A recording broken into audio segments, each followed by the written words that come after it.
Niall Horan discloses his already inspirational Spotify playlist for album No. 4. Niall Horan is on millions of fans' Spotify playlists. However, who is on Niall Horan's? Just before he takes the stage for a small Spotify performance in New York City, he tells people, "I usually listen to my Spotify Wrapped. There's a lot of Bon Iver in there. There's a lot of T Swift. Are you aware of what I have? I have a playlist named Fourth that already contains ideas and influences for my upcoming project. It's more like sounds, stuff, and guitars than something explicit like, I'm going to write this song. I have Phoebe Bridgers' Kyoto, The Dress, and Dijon." For many artists, thinking about album No. 4 before the release of album No. 3 might be getting ahead of themselves. But for Horan, 29, the release of The Show, his third album, has been such a long time coming that he can't help himself. The singer-songwriter says he's been itching to get back in front of a crowd, especially considering his second record, Heartbreak Weather, was released just as the pandemic took hold, forcing him to cancel a planned tour. On Tuesday night at Powerhouse, he was able to do just that, as he performed hits both old and new at a small show for a few dozen of his top Spotify listeners, who were also able to send in questions for a Q and a session with the star. Tonight is very intimate, which is amazing, because they'll hear the album in its purest form, without all the bells and whistles and production.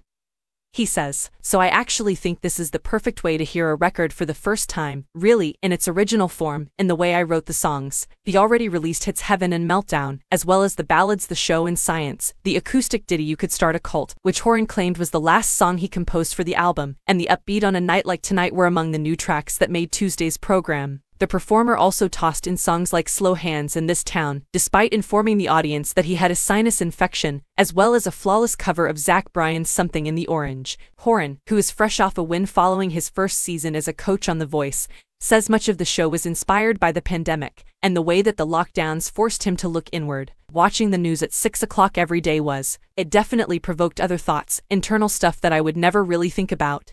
He says, "During the pandemic we were mostly pissed off because we lost all of our control that we like to have. It was taken out of our hands, so I think there was a sense of gratitude for what we had before. I think we've all changed now because of it." He continues, "Everyone's like, Jesus, I'll never take anything for granted. I'll go everywhere. If someone says we're going for a drink on a Tuesday, I'll go. So I think there was a lot of that seeped in, being grateful, and being grateful for what you have, who you have. That made an impact on the record, I think. It's the biggest cliche in songwriting that songwriting is a form of therapy. It absolutely is. All you have to do is listen to this stuff and then you get a fair idea of where I'm at." The amiable Irishman also looked to influences like Damien Rice, Bruce Springsteen, Lana Del Rey and Rem to help craft his sound, which he says is experimental this time around, but still feels unique to him. "I've tried different sounds, but the record doesn't feel like it's anyone else's record. It still feels like a Niall Horan record, which is a good thing," he claims. "I've been able to grow, but I don't think I've scared too many people away. We'll see," even though the album hasn't been released yet. Although Horan is presently enjoying the thrill of release week,